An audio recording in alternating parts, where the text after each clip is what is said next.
are such a genuine gem. Thank you for clicking on my video. I'm Brooke Makenna, but today's case is about a 13-year-old who was abducted by an online friend. Now, this is a survival story of a woman who would become like a superhero to many. A little girl who took her trauma and became a warrior. She knew she could never go back to her innocent past, but she could make sure that no one else had to deal with that same kind of pain. If you don't know, it's my absolute passion to tell these stories, and I mean no harm or disrespect when I do so. So if that's something you'd like to support me in doing, all you have to do is subscribe with the post notification bell on, giving this video a thumbs up, and leaving a nice comment down below. I also want to thank our sponsor Magellan TV really quick. If you watch this channel at all, you know how much I love them. They are a documentary streaming service where I find a lot of cases that even I, someone who researches cases for a living, don't know about. They're unique, they are different, and the one that I recently watched is actually called Killer in the Family, which is about the amount of murder-suicides happening and why so many family members choose to kill their own blood. It goes into depth into the psychology, but if you don't know, there are so many different genres and topics. If you want to get a break from true crime, or if you've seen all those cases, you can learn about so much more, and I love expanding my mind into different categories as well. So if you want to try it out, go to try.magellantv.com/Brooke Mckenna, where you will get an extra month free. So the link will be down below if you want to try it out. Now let's get back to this story.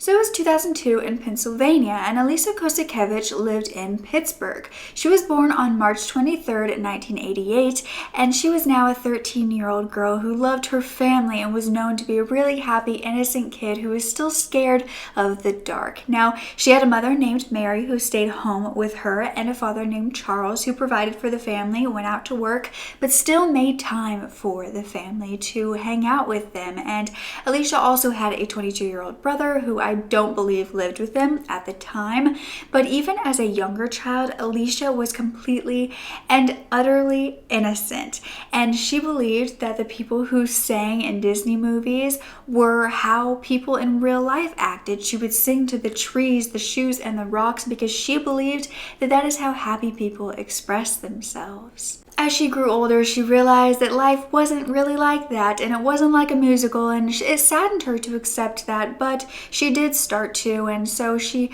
started hanging out with friends. She didn't have a ton of friends. She was more of a quiet kid, but she did have a close-knit group of friends that she would hang out with, and she was always also perfectly behaved. She would get good grades. She never did anything wrong. She never backtalked her parents. She was the perfect child. She had dreams of becoming a model, and she would often post tons of pictures because that's just something she loved to do, was pose and take these pictures. Alicia soon enough went from being this kid frolicking outside to being this teenager, this preteen, sitting in front of a computer screen. Now, she was so intrigued by the new online world of games, and her brother actually had introduced them to her because he was obsessed with a game called Diablo. Now, she wasn't interested in that one, but she found that there were so many different games to go on, and also the fact that she could chat with her friends online as well. This was a time way before social media. There were no influencers, there were no vloggers, there was really no cyberbullying even. People were just getting used to the fact that this is something that they could do, and they could talk to people, and it wasn't dangerous, or at least that's what many thought, including Alicia's parents. Alicia was a 12-year-old girl, and she got the Scream name, and she started getting sucked into this online world with no way of knowing what was awaiting her, and she was finally able to come out of her shell and stop being this shy girl and be whoever she wanted to be online. On December 31st, New Year's Eve of 2001, the family had a lovely dinner. It was a tradition that they would have pork and sauerkraut all together. But while her mother was preparing dessert, Alicia actually got a stomach ache, and she went upstairs to her room to lie down. She asked her mother to do so. She was completely fine with this. However, that was only what her parents believed she was doing, and it wasn't the truth. They immediately noticed that Alicia was not in her bedroom and she was nowhere in the home. The front door was also wide open, and this was in December where it was extremely cold outside. And she also was not thought to have taken her coat nor her $200 that she had gotten for Christmas because it was still in her bedroom. Mary and Charles, her parents, immediately reported her missing, and missing persons posters were created saying that she had sandy hair, blue eyes, stood at 5'5", and weighed about 100 pounds. She also had a starfish-shaped birthmark on her abdomen and was thought to be wearing blue jeans and a pink sweatshirt, and her hair might have been in braids. Her parents claimed that this was nothing like Alicia. She had never done anything like this before, and in fact she was scared to go anywhere without them. But the next day, it was New Year's Day, and Alicia still hadn't returned home. Her missing poster was created by the National Center for Missing and Exploited Children, and they began posting this everywhere on the news and articles. And that is when FBI's high-tech crimes task force was contacted by the local police for help. The FBI agents began interviewing all of Alicia's friends to see if they knew anything about where she would have gone, who she was talking to, but at the same time they were also searching the family's hard drive, the computer that Alicia would use that stayed in the living room at all times. They were looking into this for clues, but this might take a while due to the fact that this was an incredibly new unit of the FBI. It was a new thing to even have to look into computers, but her parents believe that she may have somehow been talking to someone after they had looked at her beautiful picture she posted online, and that is how she was abducted. Investigators were continuing with other angles while the computer was being looked to because they knew how time sensitive this case was. But at the same time, news broadcasts were informing the public, and articles were also being posted online with her missing persons poster, trying to utilize the same internet that could have possibly landed her in this situation. 4 days later, a tip was sent in to the FBI from an anonymous person. It was also traced back to a payphone. Now, FBI were told that Alicia could still be alive and had been seen alive since she left her home. However, this was not in person. You see, this informant claimed that for the last 9 months he had been talking to someone online called Scott. This was over the internet, and that's how they met, and Scott was thought to be from Virginia, but he was telling this man, this informant, that he was going to go to Pittsburgh and pick up a girl. He said that he was going to take her back to his home, make her a sex slave, and that is when Scott proved that he would do so, and did do so to this man when he sent him a live stream of a young girl in what appeared to be a basement. This informant claimed that this girl did not appear to be tied up at this time, but he didn't know who the girl was until he saw the missing persons poster, and he immediately knew that that girl was Alicia. The informant then gave the FBI this Scott man's username, and from this they were able to get his IP address.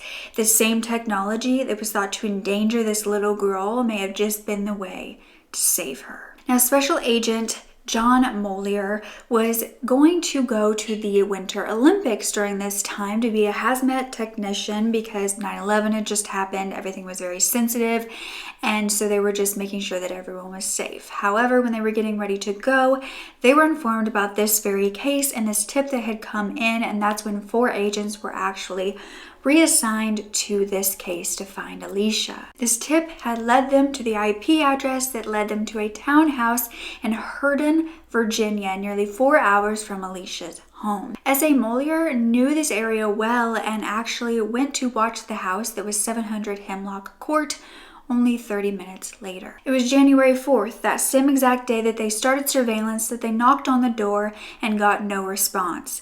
That is when they decided that it was dire, that they needed to look inside this home, and they forced down the door, and a handful of agents began storming the home with guns and heavy boots, yelling out that they were the FBI and they were there. They were going through every room, finding no sign of anybody, so they were screaming clear at this time. And that is when they began to get startled because this cat kept jumping out at them in every room. This homeowner obviously had a cat, and the cat would follow them and then jump out and scare them. And so at every room, they were jolted with anxiety, fearing that somebody was jumping out to attack them. When they got down to the basement that was dark and cold and found nobody, they were giving up hope that this was the right house, that Alicia was still inside. They asked themselves, were they too late? Had she already been taken somewhere else? Well, it turned out that a terrified Alicia may have not wanted to be found. You see, the night she disappeared, she had told her family she had a stomach ache and then slipped right past the Christmas tree and out the front door. She didn't close the door because this was something that she thought was going to take only a few seconds. She was going to say hi to someone and go back inside. So she went outside and she was looking around for the friend she wanted to meet, the one she had met online on a gaming site, and she headed out on that cold night only to get a gut feeling that she should turn back and go inside. Her gut feeling was asking her, what are you doing? This is dangerous, and her instincts kicked in. But unfortunately, a little too late, because at the same time, a voice yelled out her name, and she immediately began heading their way. By the time she realized this isn't the boy her age she believed she was talking to, but a grown man, this grown man had her hand in his, squeezing it so hard, she thought that her hand was broken, and he began telling her that she needed to be good and be quiet, or he had a trunk cleared out for her that he would put her in. Alicia was forced into this car, and that's when the driver sped off. And she began looking at the street signs, hoping she could remember everything where they were going, but soon enough they headed outside of her neighborhood. She didn't recognize anywhere that they were, and she was hoping they would just drive around the block or in the next neighborhood, but at this point they were driving on the highway out of the state. Now, Alicia believed that her only chance to be saved would be at her toll booth that she saw in the distance. She was crying, and she hoped that the toll booth worker would wonder what was wrong, and everything would be fine from there. However, as they pulled up, the toll worker got the money and ushered them through. And with that, she knew she needed another plan. She began trying to come up with a way that she could get out of the car to reach a payphone so she could call her family and tell them that she was in danger, but they never stopped again in order for her to get out and try to run. The only time they did stop was when they were in front of a home, and before she knew it, she was being dragged inside and downstairs. For Alicia, it felt like an endless maze, and she noticed that the door had a padlock on it. She was forced inside, her clothing was removed, and her abductor then said, "This is going to be really hard for you. It's okay. Cry." A locking dog collar was then placed around her neck before she was taken upstairs and sexually assaulted. She was then chained to the floor and trapped in a bed, and for the next 4 days, she was beaten, sexually assaulted, and tortured. She tried to fight back only to end up with a broken nose, and every time he was just too strong. She knew her parents were looking for her and they wouldn't stop until she was found, but she kept thinking that she didn't know whether she would be alive or dead when they did. She kept telling herself, there was this thought in her head, she didn't know if she got it from a TV show or what, but she knew she needed to humanize herself so that he saw a person and not just an object that he had abducted. This 13-year-old girl began going through survival scenarios in her head to make this grown man not kill her. Imagine, it's below zero as you make your coatless way out the front door to meet this madman that you think is your friend. Maybe at this point you are afraid. Maybe there's something wrong here, but you can't stop yourself. So maybe you'll think game's over when you get to the bottom of your driveway and you'll stand there shivering, cowering behind a bush in the lonely dark night as the falling crystals sting your face. Just curious to see if he'll really show up. You're not really going to leave with him. Probably you won't even reveal yourself to him. But he is your friend. Your best friend. Maybe you'll just be polite and say hi. But then, somehow, wait a minute. You don't remember walking over to the car, do you? And yet, suddenly, you're in the car, terrified, and he's grabbing onto your hand and crushing it, and you cry out, but there's no one to hear. And you know, this is not your friend.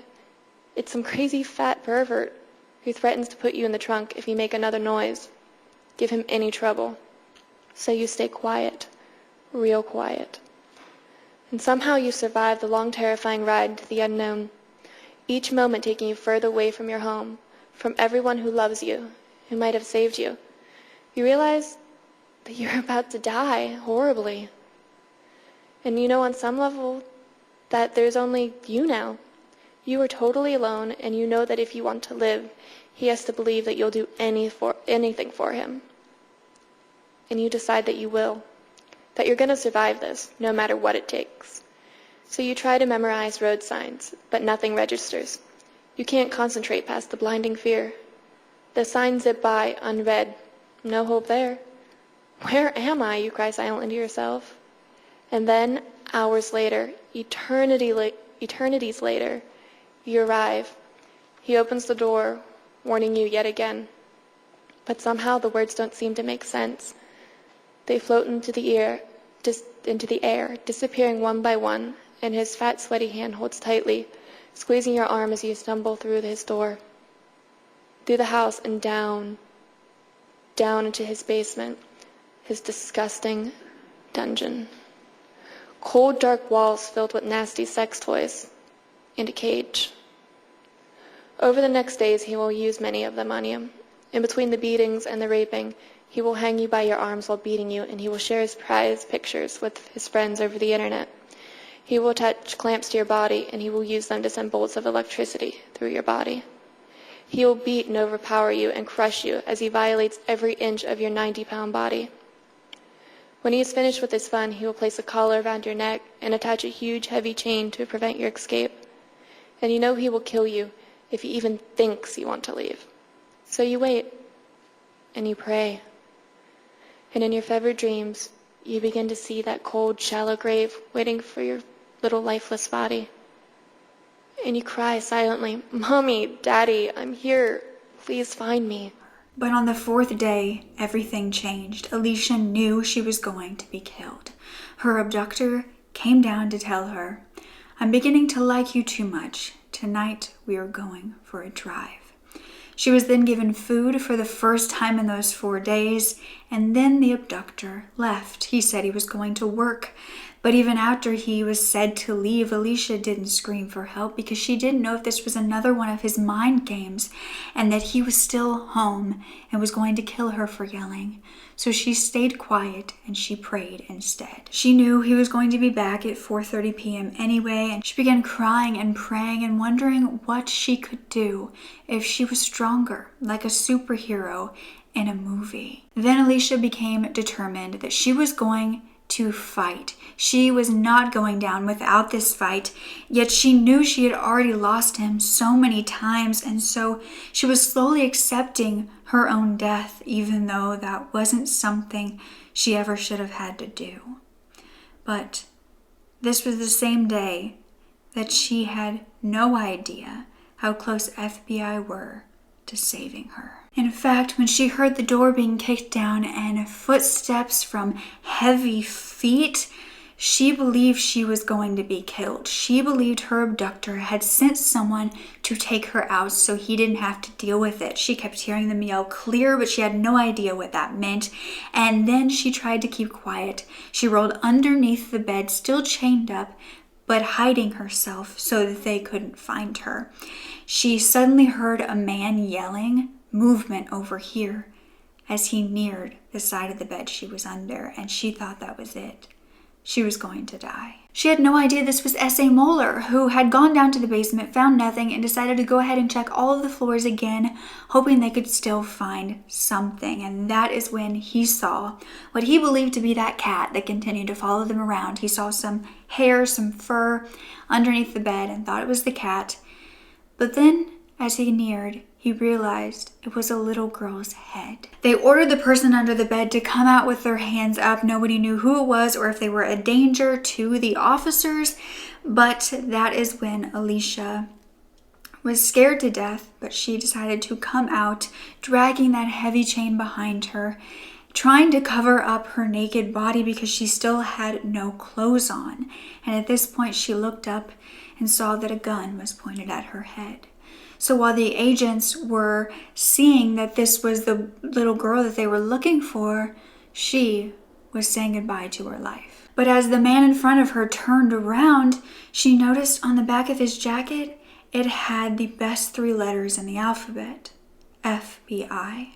She knew what that meant, and she still didn't know if she was safe as they cut the chain off around her neck, and she was escorted by a female officer, given clothes, and taken out of the abductor's home. The last morning as he left for the office, he grabbed my face and looking deep into my eyes, he said, "I think I'm getting to like you a little too much. When I come home, we're going for a ride." This was the first day that he had fed me. My last meal, I thought. And I knew that I would die today. "Mommy, Daddy, please, hurry," I prayed. I lay there crying, holding his kitten, my tears wetting her fur, waiting for death, when I suddenly heard the loudest crash. Voices screaming, "We have guns, we have guns," and dragging the heavy chain behind me as I huddled underneath the bed, terrified as the men swarmed the house. And then I saw the most beautiful letters in the alphabet, FBI, in bold yellow on the backs of their jackets, and I knew that I was safe and that my prayers had been answered.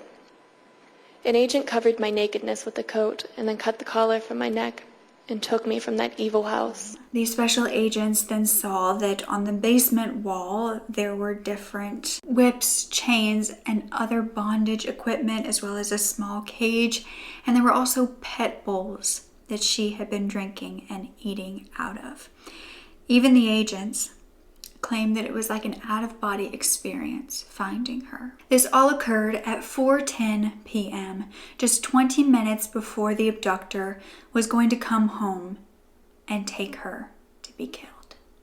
Alicia was immediately taken to the hospital and examined, and her parents were informed of the miracle, but when they answered that phone, they had no idea if they were going to be told to come get their daughter or come examine a body and confirm it was her. Mary and Charles wanted to come see her immediately, but they couldn't get to her yet due to the immediate attention, making it so that they couldn't take a commercial flight. In the meantime, Alicia was found to not have any severe or life-threatening injuries, and she was then released into the custody of Child Protective Services. But the next day, FBI did send their private plane to Charles and Mary so that they could get to Virginia to see their daughter, and they believed that this was a miracle because they believed that before this they had done everything that they could to keep their daughter safe, keeping the computer in the living room, teaching her about stranger danger, and it still wasn't enough. When they reunited, Alicia ran into her father's arms, and she knew right then and there that everything was over. She was safe, and her parents said it was the happiest moment of their lives. They felt blessed and that their prayers had been answered. They were just glad that it was not bad news, and Alicia continued to wear that FBI hat, kind of like it was a shield of safety, but she smiled for reporters as they headed home, and when they arrived back in Pittsburgh, her neighbors actually had decorated the area around her home with wide yellow ribbons, and they had tied these all around the trees to welcome her back. Now, FBI agents had known the owner of this home, and so they headed straight to the suspect's work to arrest him right after they had gotten Alicia out of the home. They wasted no time, and they asked exactly where his cubicle was. However, when they got there, he was nowhere to be seen. At this point, they didn't even have a photo of him to go looking around to ask people if they had seen him, and they had no idea who they were looking for other than a name. But S.A. Moeller remembered then in training that he had been taught to just take a step back and look around, and that a lot of the times you can find your answer when you just take a moment. So he did so, and that is when he saw a man down the line of cubicles looking at them. And the look on his face made him realize that that was the man. It was a look of guilt, of fear, and he immediately knew that that was the man that they were looking for. So he sent several agents down to talk to him. This man didn't run, and he did admit that he was the name that they were looking for. He was taken down to the station, and was told that they were just at his home. Now, the suspect said nothing at first, but the police said that he was very polite and cordial for the next 8 hours while they interrogated him. Alicia began to say that this man did kill the little girl that she was, and she was a completely different person now. But a news conference was put on after she was saved, and it was revealed that the suspect had been arrested 30 minutes after she was found at his job at the Computer Associates International. The relationship between the two was unclear due to the ongoing investigation into the computer, but they did believe it was some sort of cyber relationship. The case was deemed an extremely positive outcome due to the high percentage of finding a dead body or not finding them at all in these sort of cases. But Alicia was also believed to be the first known internet-related abduction victim, and it was a miracle that even without knowing how to deal with something like this, she was saved. Alicia then claimed that she had met a boy named Scott online who was playing video games with friends, and he told her he was a boy with her age, and they quickly became friends too. They had so much in common, and he was always giving her the best advice, always siding with her. Alicia said that there was quite a bit of a difference between a stranger in public and a stranger online, because you can get to know someone online and then somehow they start seeming like a friend, and she didn't even consider that he could be lying to her. The internet seemed like a safe place, and she had even noticed that the popular kids were talking to the less popular kids, and there wasn't really any cyberbullying yet. So she felt like this was a place to make friends, and she did. They would often talk at night in the living room, but when her parents were asleep, and anytime she was having a bad day, he would tell her he was there for her, that she was right, she was smart, she was never in the wrong. Alicia had no idea at that time what grooming was, but that is exactly what was happening to her, and this man, believed to be a little boy, would say things like, "I would never do that sort of thing to you. I'm your real friend." For the next 8 to 9 months, this grown man manipulated this 12 and 13-year-old girl to do whatever he wanted, and it was easy to do because it was all behind a screen. This monster's identity was then revealed to be 38-year-old Scott Tyree, who had graduated from Westmore High School and went on to get married twice, both of which ended in divorce. But the most disgusting part was that he had a 12-year-old daughter who would stay with him over winter break, meaning she had left one day before he abducted a 13-year-old, almost the same age as his daughter, and he wanted to torture her. Yet his second wife claimed that Scott was this long-haired computer guy that was a system program analyst and had top secret clearance because he was so good. He liked science fiction, he liked computer games, and he had no criminal record. Now, his first marriage, they had been together for 9 years, and she could not believe he would do something like this. She said the reason for the divorce was money issues, because he would buy too many things and didn't have enough money and would get himself into debt. But she said that their daughter loved her father and that they were like kindred spirits. Now, he met his second wife at a conference for work, and then he flew back home, packed his stuff, and went back because they had gotten married that same weekend. But when he went back with his things, he found her with another man. So he moved back to Virginia, and he moved into this townhouse with a woman and her 2 daughters, both under 10 years old. She had just moved out a few years prior to this, and then only a few years later, he was online advertising himself as a master for teen slave girls who would train them to serve in all ways. This is when he found a girl who, would say online that she was the goddess of all, and he was facing up to 65 years in prison for inducing a minor to engage in illegal sexual activity, travel with intent to engage in sexual act with a juvenile, and transportation and sexual exploitation of a minor. Now, the worst part about this entire trial is that they had found footage of this live stream that he had sent out to many people to be able to watch him torture Alicia. And to confirm that it was her, they had to show Alicia this footage, and she had to say that it was. And she had been going to a psychologist by this point. She was diagnosed with PTSD and memory loss because she could not recall her life up to that traumatic abduction, and she also began counseling regularly. Yet this was made even more difficult when the adults in her life and people who didn't know her began blaming her.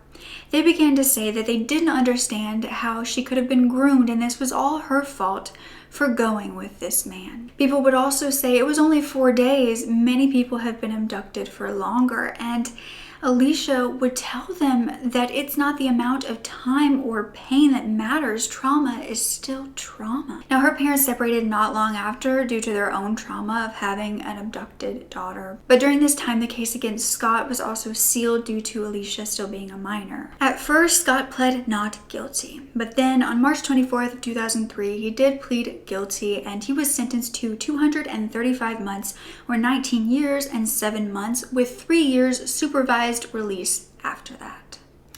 Scott then appealed this sentence, but it was upheld, and only 1 year later, Alicia decided that she wasn't going to be just a victim.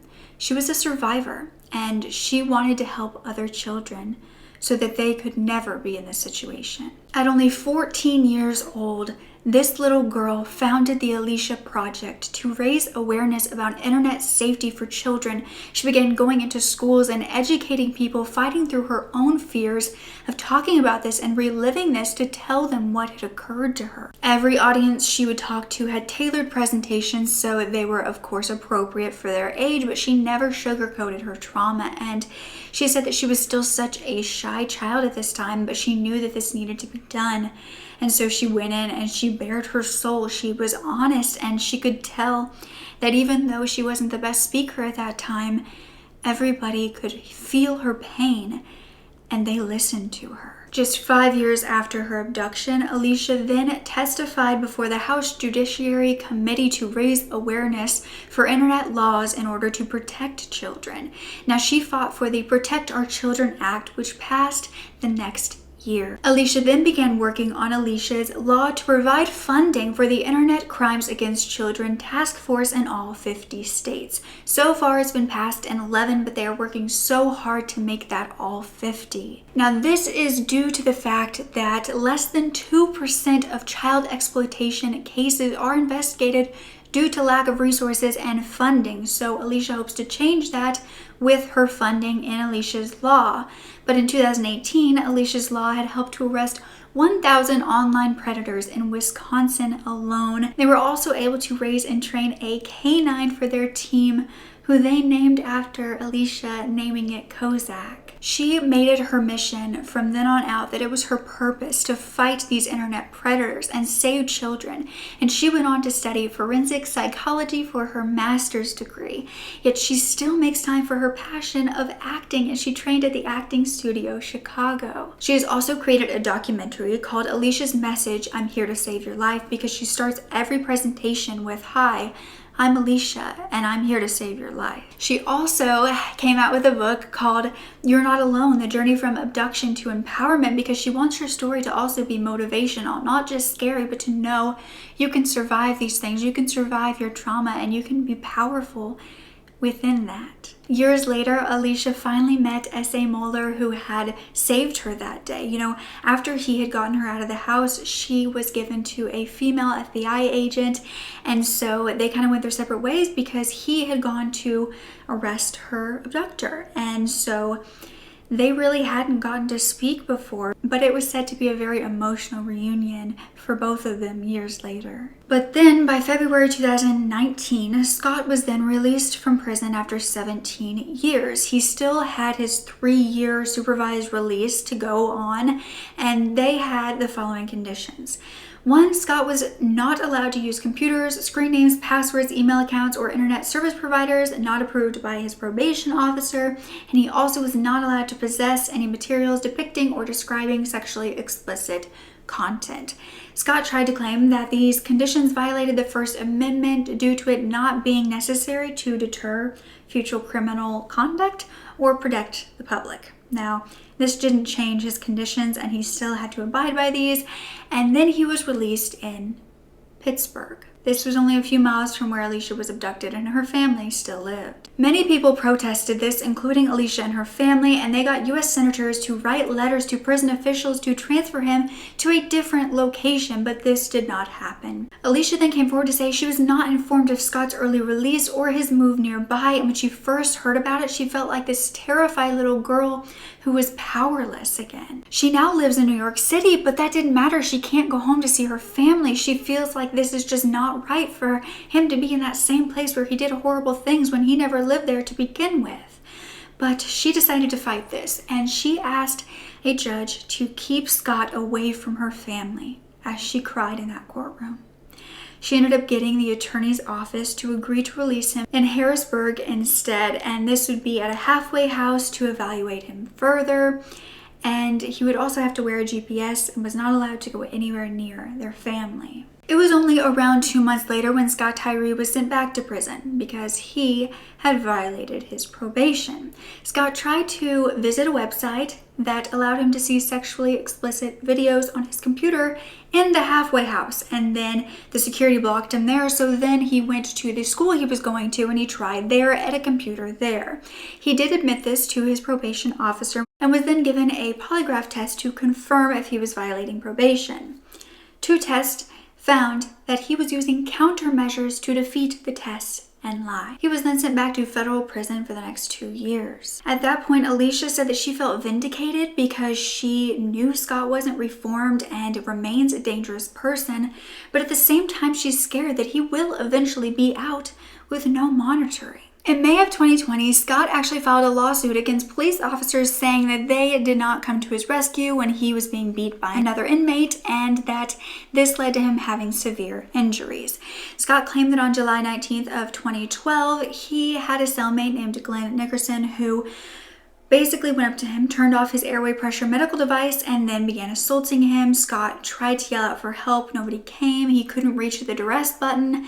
And Glenn then stopped beating him after a while, clicked the duress button on his own, and still officers didn't show. So Glenn began to beat him once again, drug him to the front of the cell, and finally officers showed up and took Scott to the emergency room. But due to the assault, Scott claims that he now has seizures and has to take medication for them. But when this was investigated, officers were found to have actions up to standards and the complaint was dismissed. Now, Alicia is said to have struggled with personal relationships all through her life after this, and even the most gentle touches could feel like they were full of harm, but she has since gotten married to a man who is her friend and supports everything she does. And she says that it took her a very long time to learn that rape is about control and power, and love never is. But by 2020, Alicia began to get worried about quarantine and about so many people being home. She knew that kids were going to be online and that predators were going to be too. And there was a risk of so many more kids being in danger.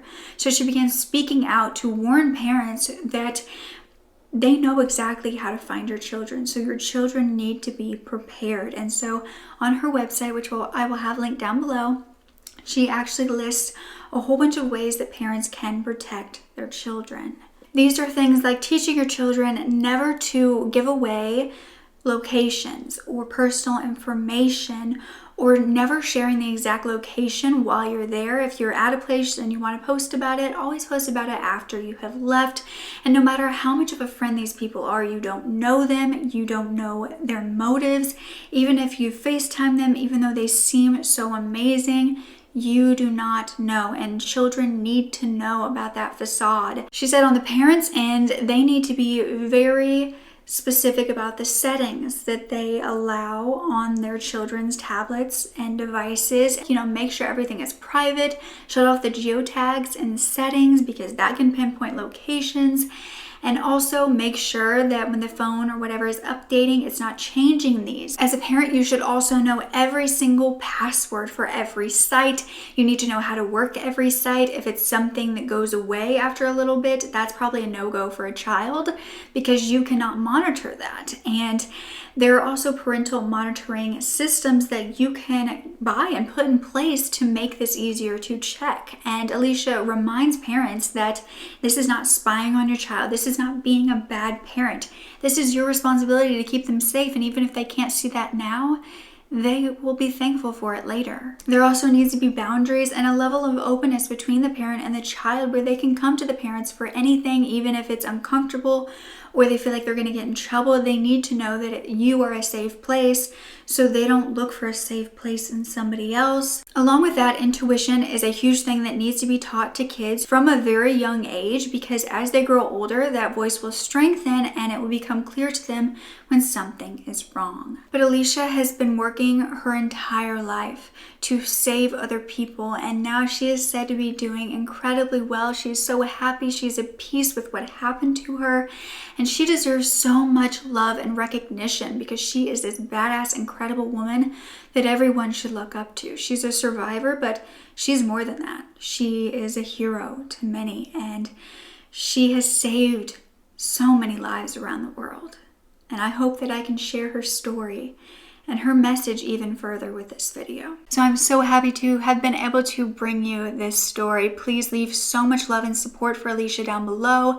Again, everything that she does will be linked in the description so you can follow and support. And don't ever forget to speak up. Your voice is powerful enough, and I love you to absolute pieces. Okay, bye.